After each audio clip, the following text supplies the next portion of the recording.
Welcome along, guys. Well, I'm out again on the beautiful Panigale V2. I've had this for 2 weeks from Ducati UK. I've been riding it everywhere as much as possible to try and bring you the lowdown on this bike. It's October, the weather's not been great. My first ride was a little damp. It was wetter than a haddock's bathing costume. But today we're back out again. I've had it 2 weeks. I'm going to let you know what I think to this bike, how I found it, how it compares to its big brother, the v4s, which I had about 3 weeks ago. So I'm starting the video at the hospital, and then I don't have to ride. Hopefully we won't end the video at the hospital as well. So let's crack on, let's get going, and I'll tell you all about the beautiful Panigale V2. So the V2 Panigale, a bike. As soon as I saw this was announced, I always loved the 899. The 959 was also great, but it lost a little bit of that beauty by those sort of side exhausts. So I think the 899, the original, was the best. Then they announced the V2 coming earlier in the year, or end of last year. And I saw the pictures and I thought, oh, with the single-sided swinging arm, this has now got sort of the old V4, the 2090 V4 fairings and the front end. I thought, you know what, and of course the big one, the exhaust is back underneath the bike again. And I thought, wow, that could be an incredible road bike.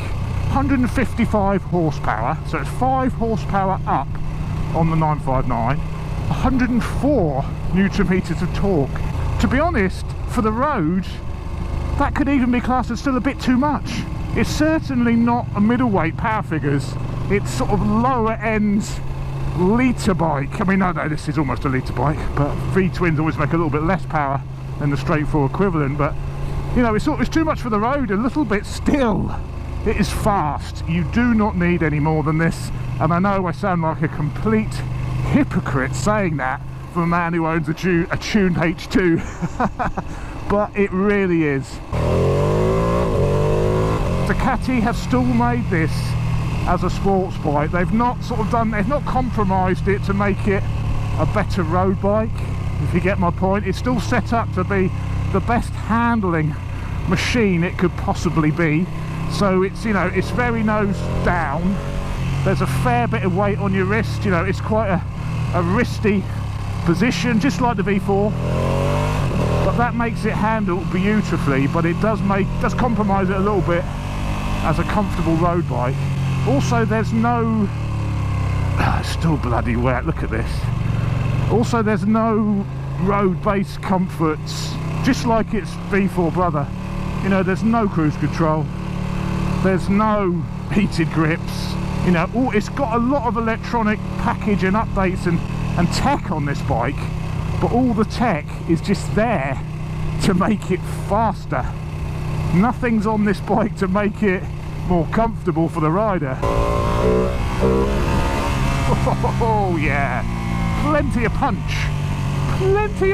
I mean, the wheelies, the V4s was a very stable bike. I don't know what magic Ducati had done on that bike. I think it was a combination of the electronics, the chassis, but it was super stable, and it didn't want to lift the wheel. You know, it was an incredible. I wouldn't say it was easy to ride, because it wasn't, but it was just very stable. This isn't as stable. This will try and wheelie, but it's still got a load of grip, an incredible amount of grip. I mean, the liberties you could take in the wet on this bike are just I don't think I've ever ridden a bike which instills so much confidence in the wet. It is unbelievable, and I don't think it's just the tyres. This has got the Pirelli Rosso Corsa 2s on. I've ridden bikes in the wet with that rubber before, and it didn't have the confidence and grip that this gives you. The grip from this thing it's on another level. The power delivery from this motor is almost two-stroke. At 8,000 revs, it just hits hard. Building up to 8,000, it's got a nice amount of torque. As I say, 104 newton meters, but that is quite late in the rev range. And this bike really it loves to rev. It's unusual for a V-twin to like to rev. You know, normally they're all about the torque, They're all about the mid-range. This, whoa, is very much about that power from 8,000 revs onwards. The only slight disadvantage to that, because it's a V-twin, it doesn't have that the revs at the top end. When the red line's at 11,500, so it hasn't got like the 13,000, 13,500 RPM rev limiter like the V4. So the power comes in at 8, but it's all done and dusted by 11.5. As you may have noticed, I'm really rather taken with this. When you first get on it, you think, oh blimey, it's a bit uncomfortable, and I was disappointed at first. You know, I wanted this to be the ultimate road bike, and I thought, oh, it's too uncomfortable, it's no good, it's too uncomfortable, write it off as the ultimate road bike. But the more you ride it, you get into it and you forget about that uncomfortableness. When I might have been on it 20 minutes again and I've forgotten how uncomfortable it was when I first got on it. You just fit into it, it makes you throw it around, and it's so engaging you forget about that riding position. And riding it back from Silverstone the other week, which was about 2.5 hours I was on this bike, and it wasn't too bad, you know. By the time I got home I wasn't crippled, I was okay. I found it more comfortable than the V4s on a longer trip, because I think the seat has got more padding in it. But it's not too bad. I can forgive it the uncomfortableness. I wouldn't want to go touring on it, you know. It's not a bike you'd want to tour on, obviously, but for Sunday morning, the odd little couple of hour jaunt somewhere, as long as you get off every hour just to stretch your legs, I don't find it a problem. Let's see how dry my favourite hill climb section is. It's probably going to be a bit damp, I would imagine, because it's under tree cover. Let's have a little look ski though. You can't push it in this. It's only about 8 degrees today as well, so it is not warm.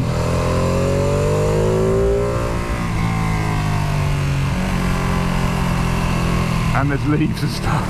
That's a shame, isn't it, eh? We'll have to take this one out again next year in the summer.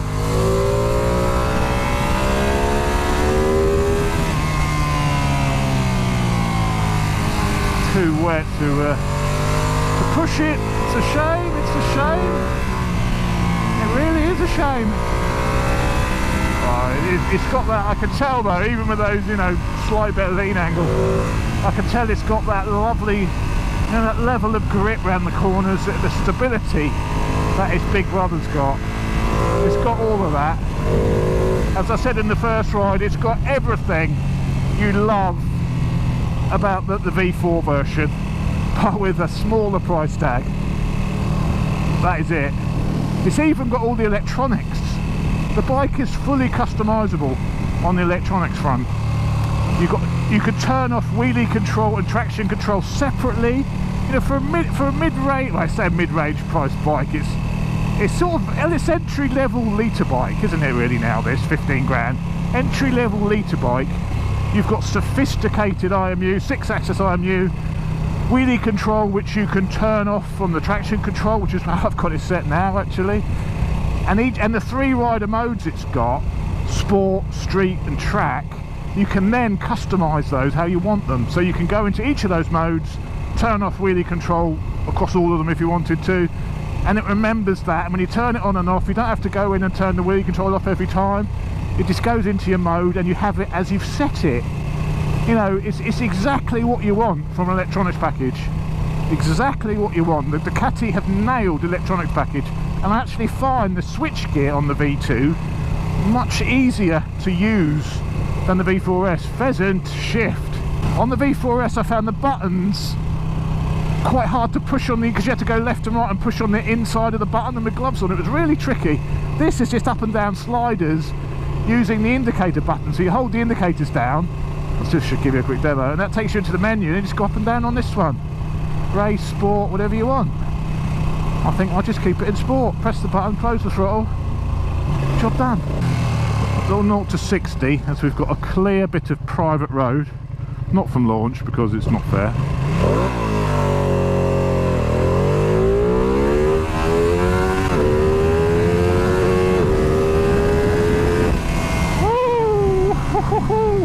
the rev limiter a few times there. That's the thing, because you know the power kicks at 8, but then it's all over by 11.5. So you do tend to hit the limiter a little bit on this. But that's all good, isn't it? That's all fun. What is this guy pointing at me? Oh, they're just doing some surveying. Trying to scare me, aren't you? Oh, we've got a dry corner. Got to make the most of the dry corners.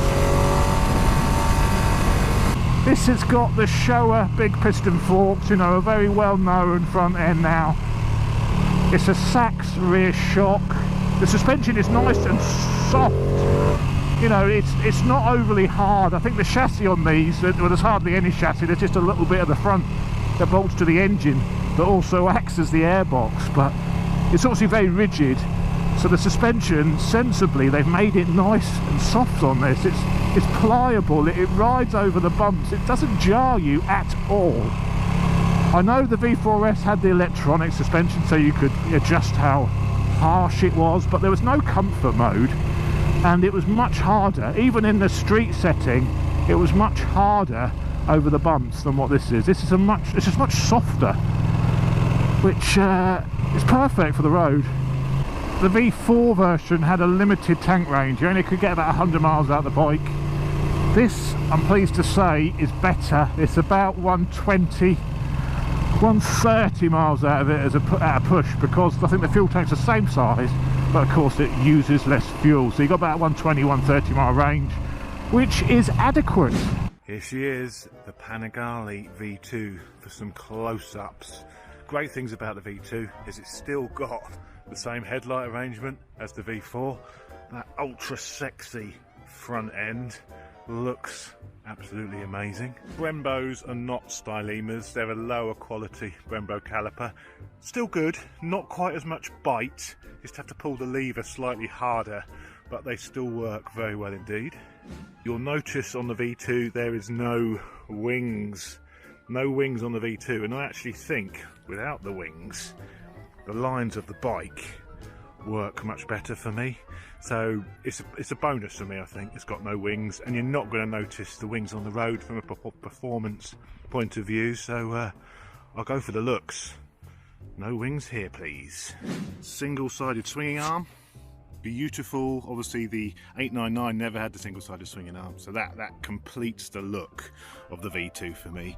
And just icing on the cake is the exhaust is now underslung. So you've not got the big pipes like the 959 sticking out here, all underslung, very neat, very tidy. Slight difference with the V4, the engine casings are actually, I think, aluminium on the V2, so it doesn't have the magnesium covers like the V4 does. Actually, the V4 is lighter than the V2. Amazingly, the V4 is a couple of kilos lighter than the VT version. Not quite as high a resolution as the V4. The V4 dash is slightly bigger. This is slightly lower resolution. The actual way the needle moves around the dials is slightly lower resolution, but it's got all the information from the V4. Very clear, very easy to read. The V2 comes with pillion provisions. Let's say if you want to go for the single cowl, but this piece basically comes right and wraps around, that will cost you another £300. So let's talk about the bad things about the Panigale V2. Now believe me, there's not a great deal of bad about this bike at all. My only criticisms really with this machine, it's the position, it's a bit uncomfortable. I mean, if Ducati wanted to make this a road bike, which they obviously don't, they want this to be a track bike which just has less power and is a little bit cheaper than the V4. So they're not, I don't think they're looking for road bikes, but if they were, I wish they would add at least some cruise control. I can live without the heated grips, I can live without satellite navigation and all that other stuff good road bikes have, but on a sports bike I'd love some cruise control, so because it's so wristy, it'd just be nice to slap on the cruise control, sit back, just take a little bit of weight off the throttle hand without the bike stopping. So I think cruise control is a lovely addition to a sports bike. Look at the double R. I mean, that is a beautiful road bike because it's got things like the cruise control, the heated grips and all that. The RSV4 a track bike on the road. Even that has cruise control. It doesn't have anything else. Doesn't have any navigation. It doesn't have any heated grips, but it has cruise control because it's almost essential on a wristy bike. And both of those bikes are not as wristy as this one. There's very little else, you know, really. The heat from the exhaust, you know, this was a massive criticism on the v4s. On this, you got a bit of heat. You've not got nowhere near as much heat as the V4. I'd say half the heat, half the cylinders, half the heat. It's perfectly acceptable. Admittedly, it's getting on in the ear now. I don't know what this would be like at the beginning, you know, in the midsummer, a 30-degree day. I would imagine it would be hard work, but I could live with it. It wouldn't stop me buying it. Other bad points? Oh, I think, you know, there's not a lot else. There's not a lot else at all. The positives with this bike are up here. The negatives are down here. You know, people have said, "Oh, servicing costs, Ducati." Ooh, that is. It's not true. Not for this model. I looked at some servicing costs. Ducati Preston. I'm just picking on them because they had their servicing pricing online. The annual service on one of these is £277. The valve check, which is a 15,000 mile service, is 370. So you take your annual, you plus your valve check. For a Honda Fireblade, annual service on the Honda websites generally is about £300 for an annual service on a 2008 to 2015 Fireblade. It's not even the latest one, and a valve check is about 500 quid on one of those. So it's comparable with a Honda Fireblade. I think if you're going up to the V4 version, then yes, you're hitting the realms of more expensive servicing. The other sort of thing which may put me off buying one of these, I think it's definitely a bike that you'd want to get serviced by the main dealer, because when you look at it, it looks very complicated, the way it all bolts together, how the fairings fit on. Ducati don't seem to build bikes conventionally. They do it their own way, and I guess once you're used to it, it would be fine, but it looks quite a daunting prospect to think you want to service this yourself when you look at how all the fairings fit on and how it all bolts together. So I think if I was to buy one of these, it would very much be something I'd throw at the Ducati dealer every year and have them service it for me.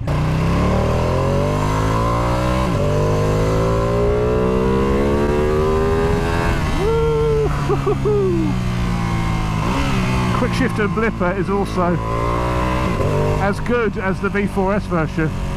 That was one of my great things I loved about that bike. This one is as good. The linkage is not quite as rigid. There's a bit more slack in the gear linkage, but the operation of it is faultless. And for a V-twin, I think it's hard to get a good quick shifter on a V-twin, and they've managed it. Absolutely managed it. Throttle connection, as I mentioned in the first ride, you've got very direct, very engaging throttle on this machine. It's another reason it is so much fun to ride, because of that direct throttle. I mean, you wouldn't even really know this was ride by wire, you know, it's that good. All of the electronics just integrate seamlessly. You get no feeling that they're holding you back, that they're stopping your forward progress. Electronics these days are absolutely, if electronics are working well, you don't know you've got them. They're not hindering you, they're not, you know, it's just working and making you faster, not slowing you down. That's the thing with them, and this has got the latest electronics, and I think for a bike, a Ducati in this price range, in fact it's got all that. You know, that's fantastic. Well, there we go, guys. Thanks very much for watching. Really appreciate it, as ever, for watching my content. I love having you guys along. I love bringing you reviews of these bikes. And yeah, the channel is turning into a bit of a bike review channel, I suppose, but you know, I'm trying to sort of grow the channel now. I've got Greg involved with it as well, because I think he's another very experienced biker who's ridden bikes all his life. Well, since he was 15. He has had a motorcycle in his garage since he was 15 years old, you know, and he's had a lot of bikes. He's got a lot of experience of bikes, which is why I brought him in to help contribute to the channel. and he's actually going to be going on the new Trident launch, the new Triumph Trident. Greg's going and then we're going to do a sit-down type review afterwards when he's back. I can't do the lockdown thing, so Greg's going to go to this one. But we're starting to get invites. Triumph are on board, Triumph are talking to me, Triumph are sharing press embargo information now on new models. So the channel's all going in the right direction. So that's all because you guys are watching, and I really appreciate it. I really do. I mean, I've been doing this for nearly 7 years or something now. You know, there's a lot of channels who've been going for 7 years who have 1 million subscribers. You know, it's always been relatively slow growth for me, but I've kept on plodding along, plodding at it. Old Shopsy, he's a good plodder, but we're starting to now, last couple of years, we've got some momentum and it's fantastic, and that's thanks to you, so I really appreciate it.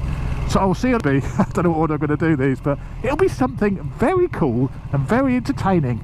You can rest assured of that. I'll see you later, guys. This is power level 1, which is full power.